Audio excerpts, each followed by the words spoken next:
island in time. We're also busy and focused during the week, often juggling many different things. And we know that every week, at the end of the week, we get this special gift, this day of Shabbat, a day to rest, to rejuvenate, to get new strength and refocus on everything that's to come in the week that follows. So last week, we spoke about being productive. We spoke about the fact that we look to accomplish things during the week. We're trying to make progress in different areas to move from A to B. And Shabbat, we move into a completely different mode. Shabbat, we sort of withdraw. We go inside ourselves, inside our homes, and we cease, we stop. Okay, Shabbat actually comes from the word Shabbat, which means to cease or to stop. So we're stopping to work. We're stopping to try and move from point A to point B. We're stopping from trying to transform and change and create. And we spoke about the reason for this, which is that originally, the beginning of time, when God created the world, the 6 days of the week, every day he was creating and creating. And then came the seventh day and God rested. So in a similar way, we are doing exactly the same thing. And this is also reminding us that God is the true and ultimate creator of the entire world. And it sort of draws us back into focusing on the purpose of the creation of the world, the reason why we are here in this world. And whereas during the week, we are very focused on different details of different things that we're involved in, on Shabbat, we can sort of take a step back and look at the bigger picture and see how all the different parts of our lives really are connected and united and focused towards one main goal. And that brings shlemut, a completeness to our lives.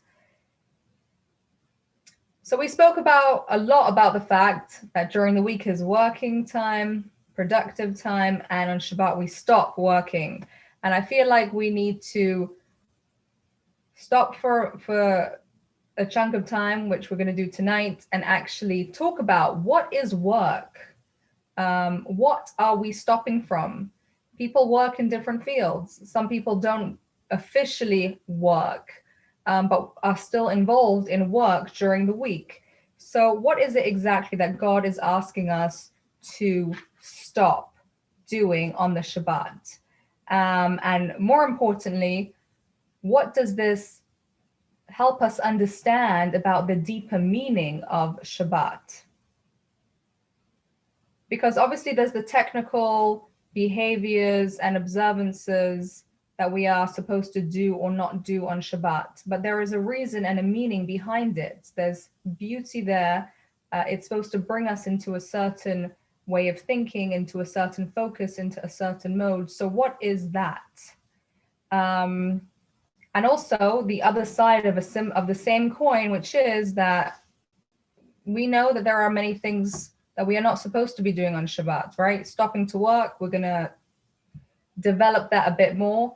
So that can feel very restricting. We can feel limited. We can't do this, we can't do that. We have to make sure we're prepared beforehand, because we're not going to be able to cook, for example. We have to think before we do something. Are we allowed to? Are we not allowed to? So that can make it stressful, and Shabbat is supposed to be restful. So let's try and understand this whole idea. And when we understand the concept behind it, it will give us a new appreciation for the idea of work and stopping from work. So before we actually look at some texts, I'd like to share a short video with you of somebody telling his story of how he used to work on the Shabbat and how he decided to change that and to stop working on the Shabbat. So I will go ahead and share that with you now.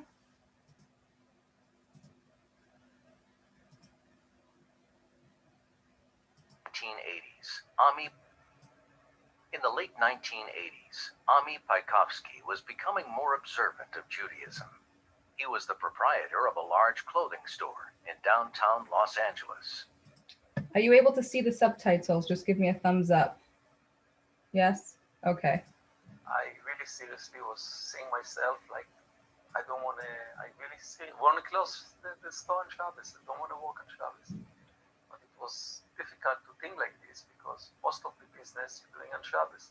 There was some Shabbos I used to sell $5,000, $10,000, $15,000 on Shabbos. During the week, barely I can sell $100, $150. So 99% is Shabbos. That's the business. Now if I'm going to close it, hey, what I'm going to do? But I felt inside my kishke, that's it. I'm going to close it. I'm going to jump to the water. And so what did I start to think what I'm going to do? So first thing I knew I have a lease. Now the contract, the lease I have, I was obligated 20 years lease. Pay 20 years every month, the rent. And I didn't know what to do. Now the owner gave me this contract and warning me in the beginning, you're taking a long lease, and I want you to know something. If you ever was thinking to leave this lease, to go out from this lease, I'm going to run after you for the rest of your life. I'm not going to let you go out from it. This thing was bothering me all the time. What I tried to do, I tried to take the lease, the contract what I have, and was asking people in the business if they're willing to take the lease for me, take it over. They pay the rent, giving them a beautiful location, and I don't want anything. I just want them to take over the lease. And I really tried very hard with that. None of the people I talked to was willing to take it over. And I didn't know what to do at this point. So that's one of the second letter or beginning, which I wrote to the Rebbe, and I wrote the Zohar Lashon. I wrote like this: told them, Rebbe, I decide to close my store since I'm working on Shabbos. And then I asked him, I would like to have a blessing. I should not get hurt because I didn't know what I'm going to do after this. And then I think a week, a few days later, I'm getting a letter. And in the envelope I open, I see $18, which is bill of 10, bill of 2, bill of 1, and bill of 5. And then it say, אחד, in the letter, on the letter, אחד, מתחיל מקודם שקיעת החמה וגדול הזכות. 2, להפיץ את התורה מתוך שמחה. 3, לתת צדקה שמה, to give tzedakah at the money what he gave. So the next day I say I'm going to go to the landlord and I'm going to give him the lease, and I just want to tell him I'm a Jew, I want to close the store, and here is the lease back to you. I went there, the landlord was not there. I came back to my store. There is a guy walking to my store and he's telling me, hi, he wants to buy the store, he's telling me. So I told him, go to the landlord. He's telling me, I was with the landlord. I said, what the landlord told you? He said, you're holding the lease, אתה מחזיק את החוזה. You're holding the lease. I told him, so what do you want to do? He said, I want to pay you. I want to give you money for it. He took a checkbook and he wrote me a nice check. Just can tell you, this check I bought a house and I started manufacturing. And I remember me going to the Rebbe, and on Sunday I told the Rebbe, I got a miracle with the store. So the Rebbe was laughing and he went like this on my mouth, like, don't talk about it. And then I remember before Rosh Hashanah, I wrote the Rebbe, I want to name the company 18th Street, because the $18 what the Rebbe gave me, so the Rebbe say, לכתיב ובכתיב הטובה, אזכיר על הציון, and that's how I name it 18th Street.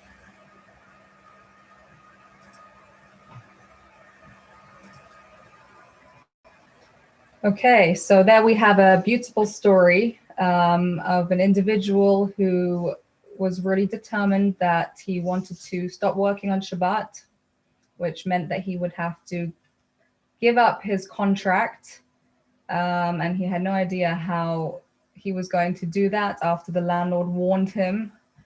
And it turned out even better than he anticipated, because not only did somebody take it over from him, but he was actually paid very nicely for handing over the contract that he was responsible for.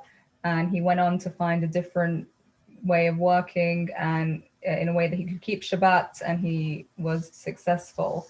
So obviously it's beautiful when somebody makes the effort to add in their observance of Shabbat, and then sees in an open way how God is kind of returning the blessings to him in recognition of what he's doing. Obviously, unfortunately, we don't always see that instant sort of reciprocation where we do a good deed and automatically suddenly God sends it down. But hopefully we do see it in our lifetime, whether it's in the form of an more open kind of miracle, or even just that we see good blessings in our lives. So that is bringing us into the conversation of what does it mean to work? What work are we required to stop doing on the Shabbat? So we're going to look. We're going to look at some sources over here. Okay, so I have two questions over here which we asked before. What type of work are we resting from on the Shabbat, and why the need for these restrictions on Shabbat?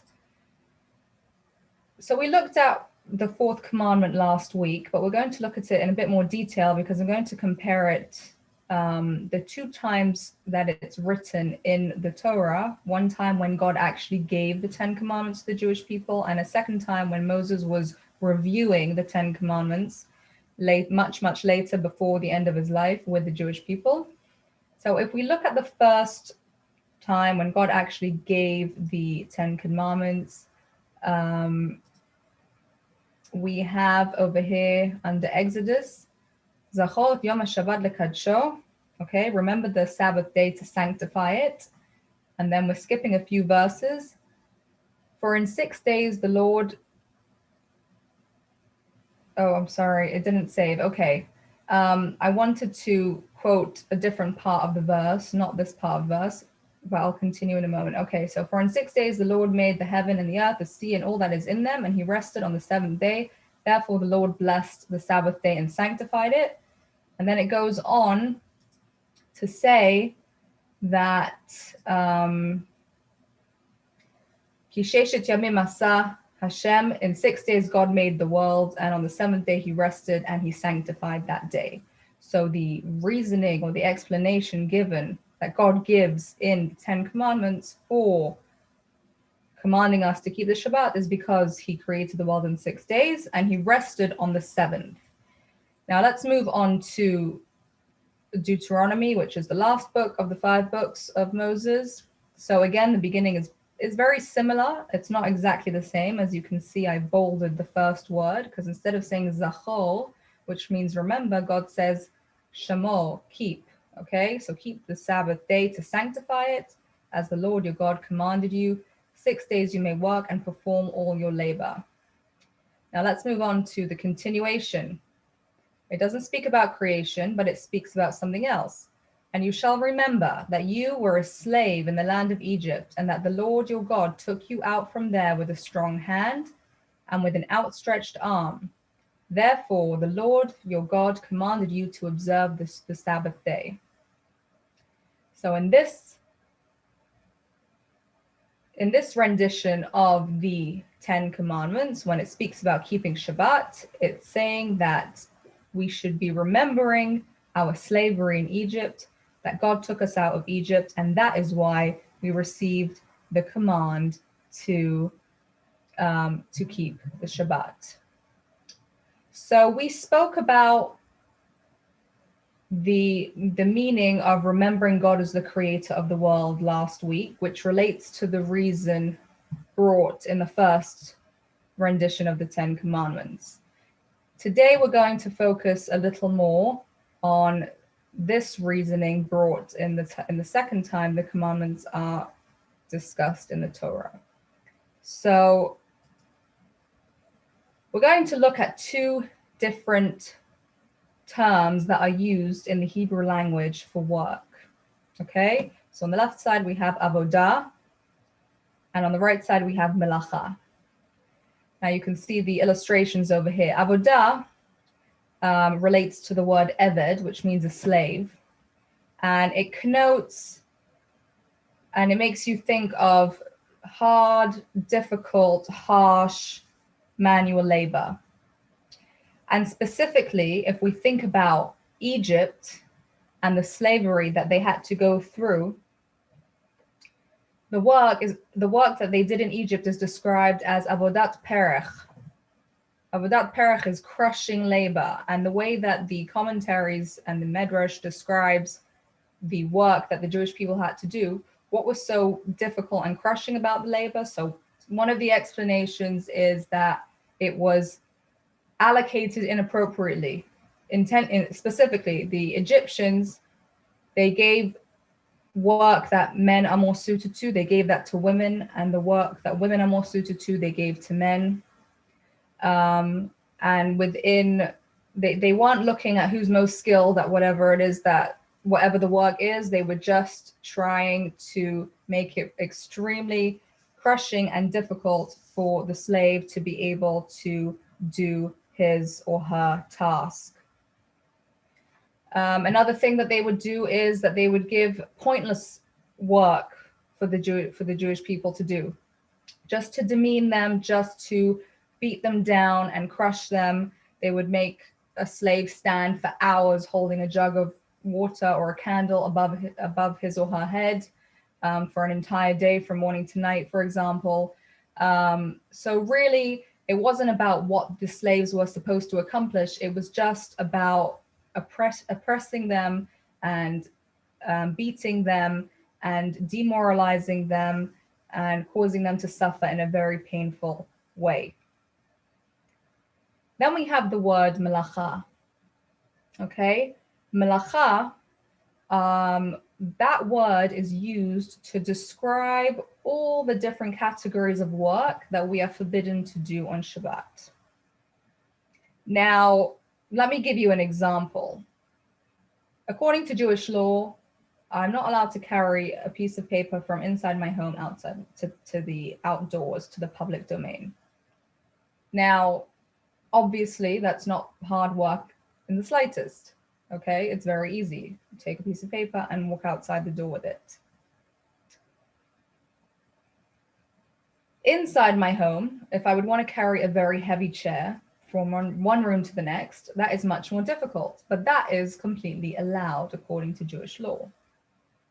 So what is it? What is a melacha? What are these forms of work that we are forbidden to do on Shabbat?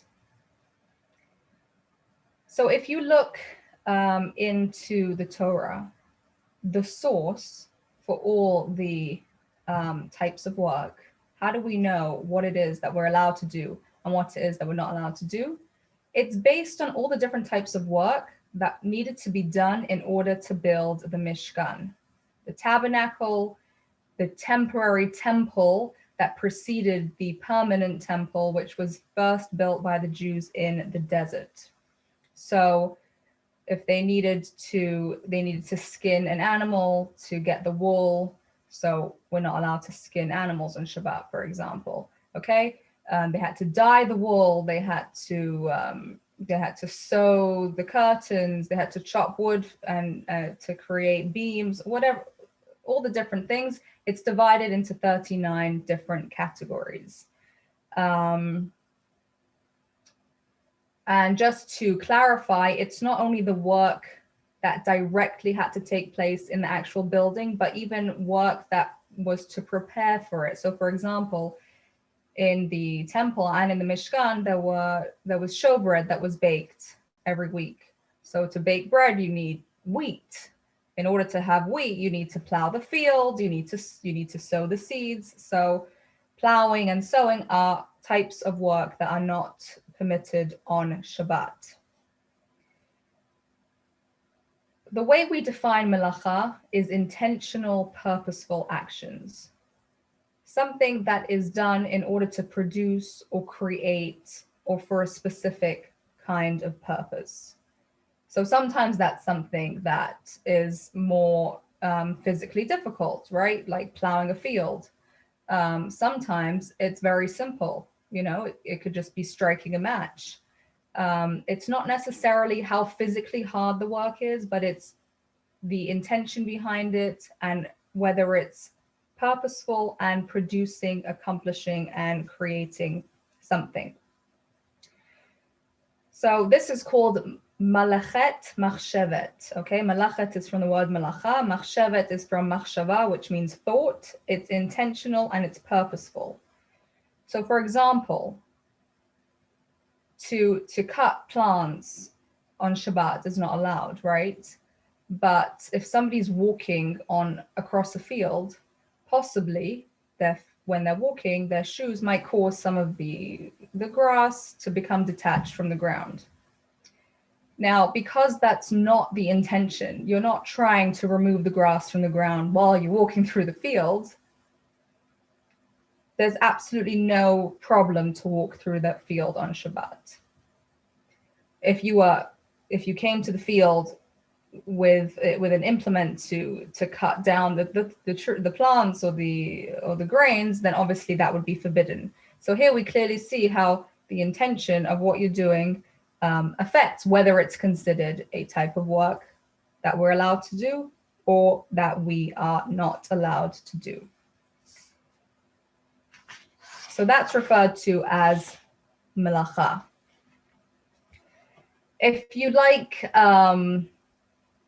language, then we're going to look at some of over the course of this evening, we're going to look at some of the different languages, the different words that are used, and to understand the deeper meaning. The word melacha, it's a similar root to the word hiluch or halicha, which means to walk or to go, because the types of work that we are not allowed to do are things that move an object from one place to the next. They change it in some kind of way. They improve it in some kind of way. Something creative is happening. So for example, you have a piece of meat that's raw and then you roast it. So you've improved that meat. It used to be raw and inedible, and now it's delicious and ready to be enjoyed by somebody. So that's taking an object and walking it from point A to point B, or moving it, giving it progress, giving it a better form than it used to have. And all these types of work show that we have some kind of power, some kind of control, so to say, over many aspects of the world around us. And that's a mode for the weekdays, the 6 days of the week. This is the kind of mode we are in. This is what we're supposed to be doing. We're supposed to be making improvements. We're supposed to be bringing progress to the world. I mean, if we look back through the thousands of years of history, we see how humanity has brought the world and made it progress in tremendous ways. And the way that we live life now can absolutely not be compared to anything that was thousands of years ago. So let's break it into categories.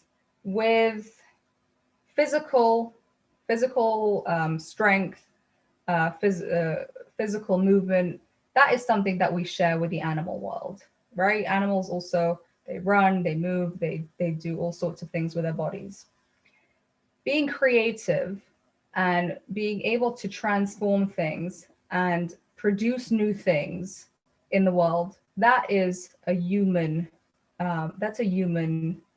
ability and a human character, and that is the way that we function in a general sense during the week. But then we come to Shabbat, and Shabbat, we even transcend that human focus that we're usually supposed to be involved in, and we even withdraw from that mode of creating, producing, and accomplishing. So we're going to look at some specific prohibitions of Shabbat. And we're going to look at them on a deeper level to help us understand that when God permits certain things or he forbids other things, it's because in a deeper way, at its essential level, it represents certain ideas about the meaning of Shabbat. And I just want to say before we jump into that, while if you look at a book of Jewish law, or if you look in the Talmud, you'll see the rabbis discussing, talking, explaining very technical things. Are you allowed to do this? Are you allowed to do that? In scenario number 2, which is similar to scenario number 1, is it also forbidden, or is there enough of a difference that it's permitted? It's all so technical, and it's also focused on the practical details. Can you do this? Can you do that? Does the situation change if there's a new circumstance introduced? It seems very technical, very complex, very detailed, and you might think to yourself that there isn't that's all that it is. It's just that layer of technicality, practicality. But the truth is that in Torah and in Judaism, all the layers are connected with each other.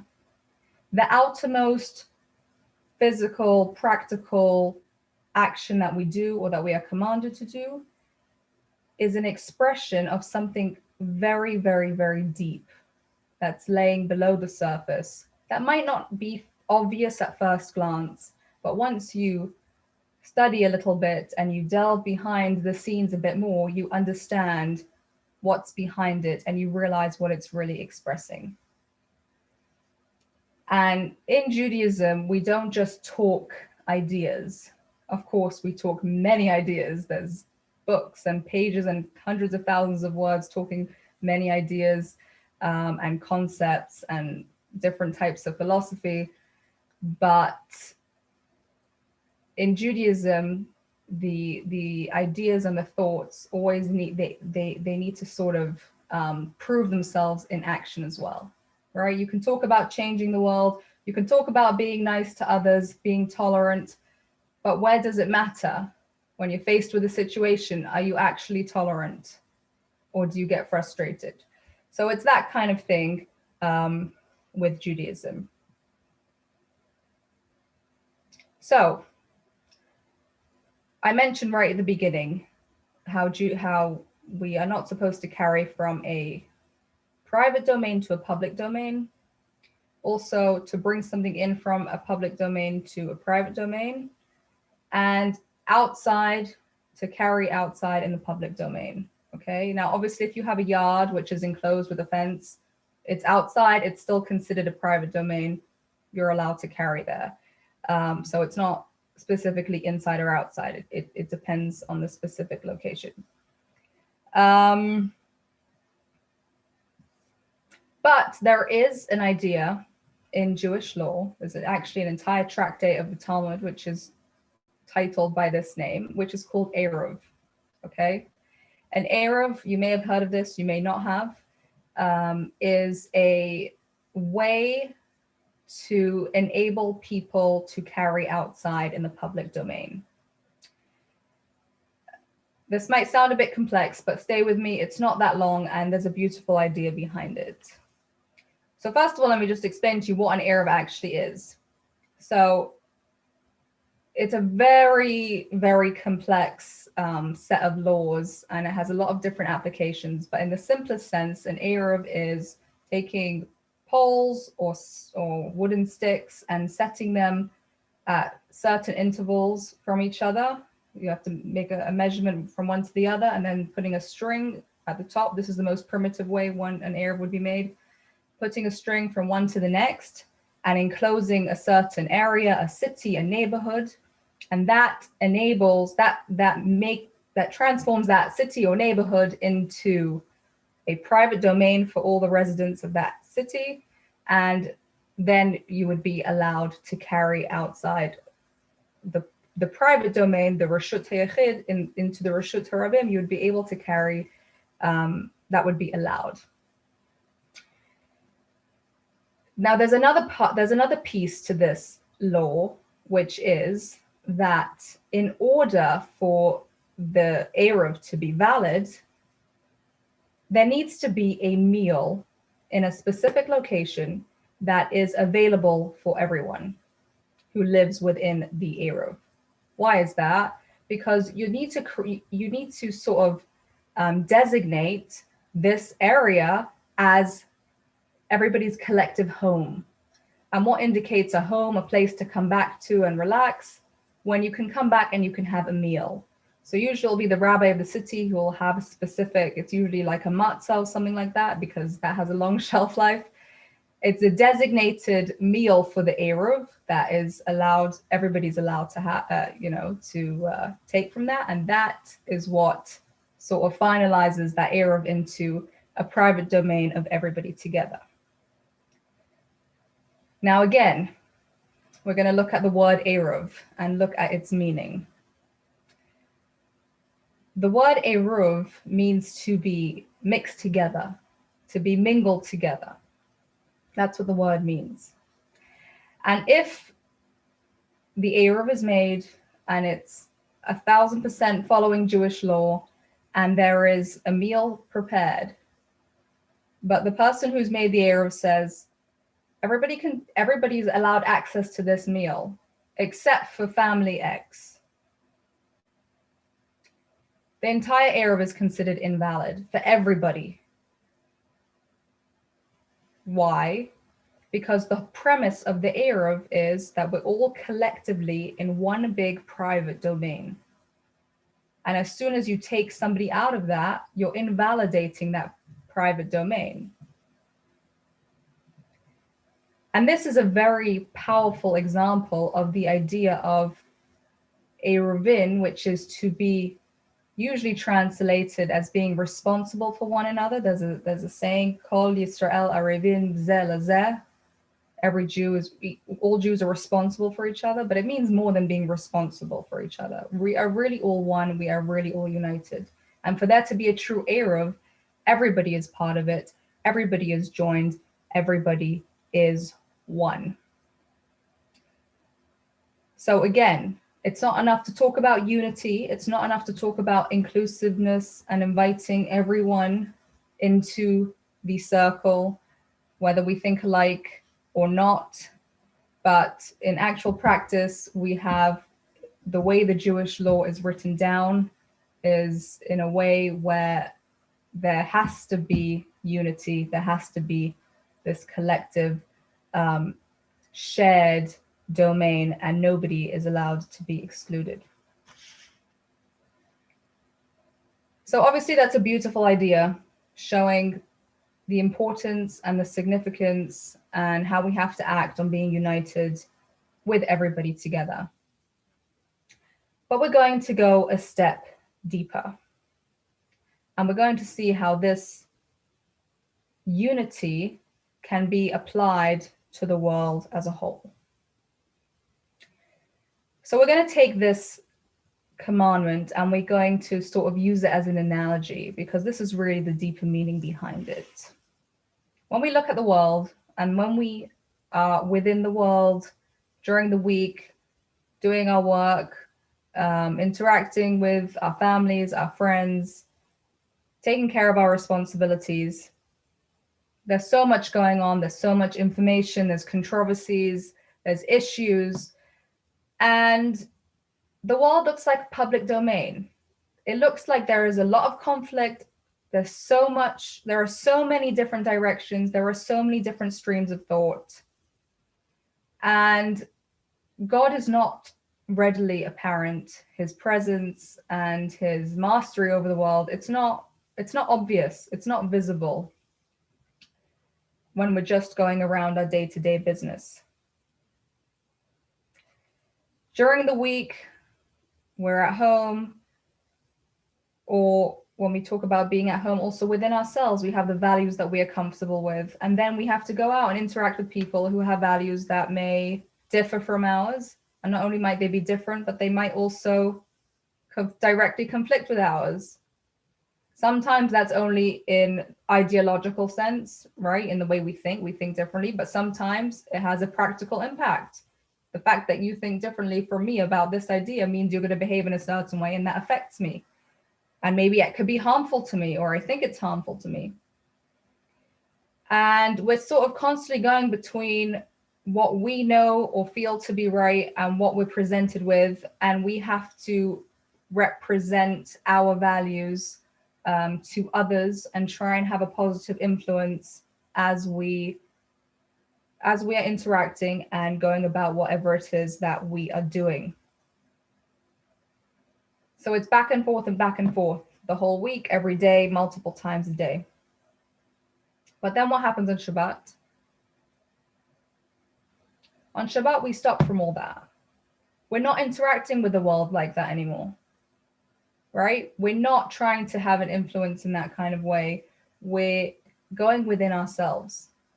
We are transcending, we're going above, we're going beyond. We're remembering that just as God freed us from being slaves, we are free to work, and we are also free to rest. We are free to interact and to have an impact and to progress and achieve.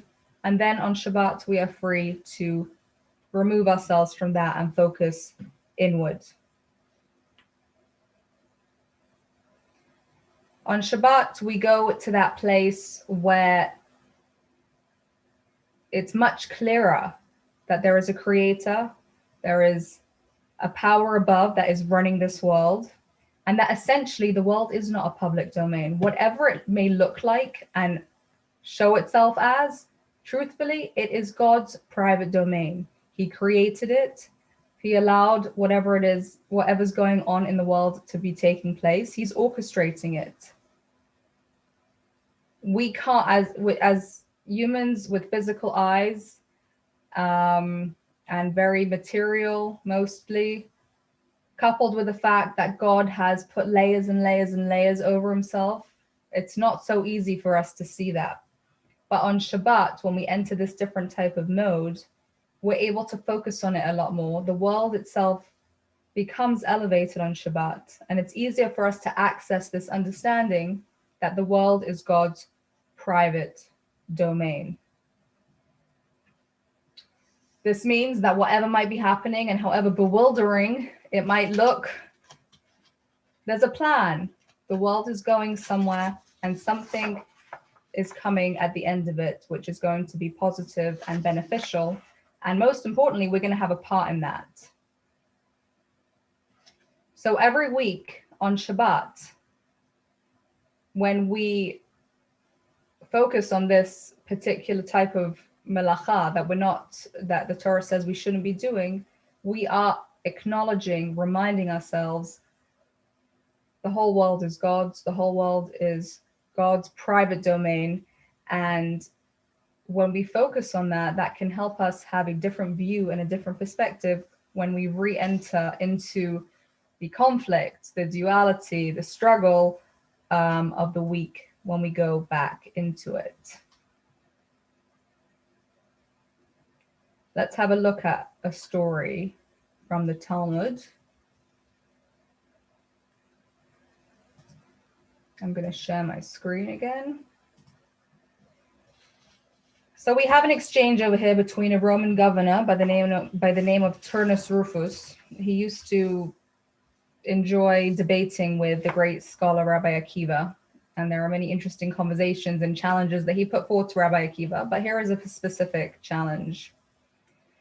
Turnus Rufus asked Rabbi Akiva, if God honors the Shabbat, then he should not blow winds on it. He should not cause rain to fall on it. He should not cause the grass to grow on it. Okay, these are all things that are forbidden. Okay, blowing wind, for example, there's a melacha, there's a type of work called winnowing.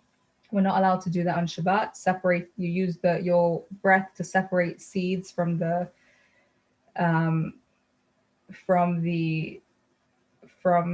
whatever the other pieces, the shells.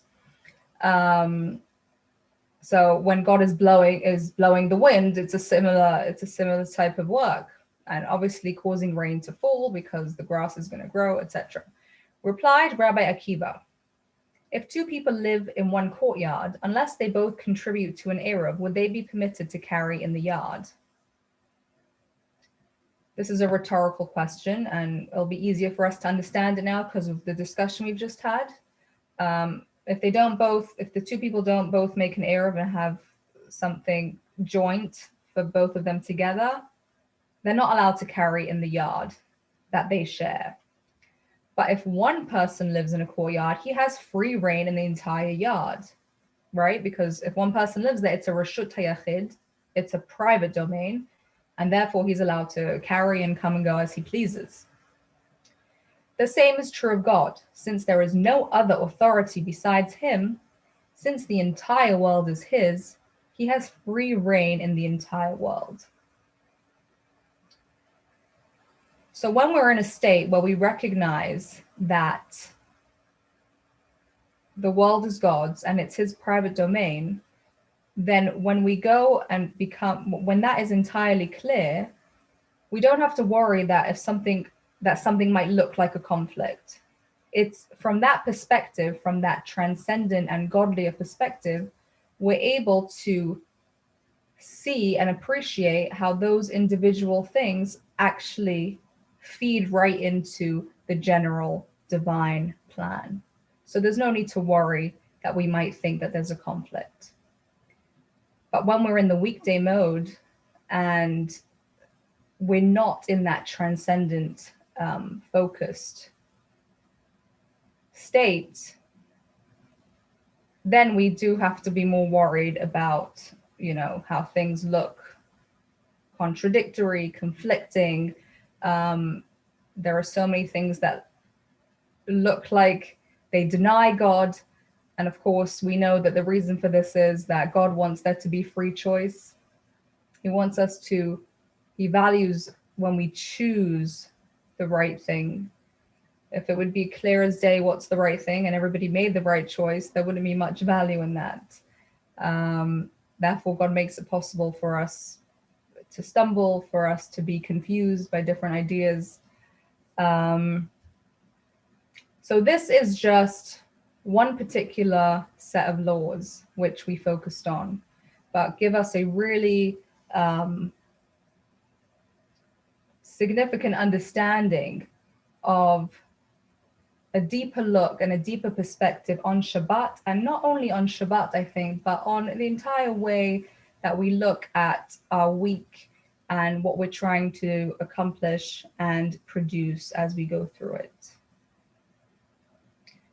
So in a similar way, all the other categories have their way of expressing and bringing into a tangible reality for us these important ideas about the world and about our place in it and about the direction that we are going in. So I feel like when we look at one thing and we see how there's really such a great picture behind it, it helps us to recognize then that the others too have something equally important. Often it can be similar, which it brings out in the most practical, tangible way into action. So after speaking about all of this and thinking about these ideas, I'd like to try, since we're talking about taking ideas and making them practical, I like to try and encourage each of us here to think about this idea, to think about the fact that God is the one who's in charge, God is directing everything, and there's everything that we're involved in has a divine purpose for which God is hoping and expecting that we will help it get to. So what could be one thing that we could do, or one way that we can tune into that idea more, to be more aware of it, whether it's on Shabbat or even during the week, to recognize that we may be involved in many different things. There may be conflicts, there may be struggles and difficulties, but there's a thread running through everything, and there's a wholeness to the picture. and there's a direction and a purpose. So tonight we spoke about the meaning and the value of why we hold back from certain things, and the setting that it creates, and the focus and the ideas that it brings. And God willing, next week, I look forward to exploring the ways that we beautify and celebrate the Shabbat, the customs that we have, the mitzvot, what are the active things that we do with the meals, with the candles, etc. We will be going into that and gaining a deeper appreciation for the meaning and the depth behind it. I also would like to ask of you, this is a course we're studying together, and we are devoting a number of weeks to it to look in depth at different parts of it. If there's anything about Shabbat that you ever wanted to ask, anything you either never heard of before, or you wondered about and you didn't understand, or you'd like to know more about, please feel free to send me a message or call. I would be more than happy to include that in future classes. It may already be in the plan. That's completely fine. And if it's not, I'm more than happy to take some time to talk about it. I'm going to now end the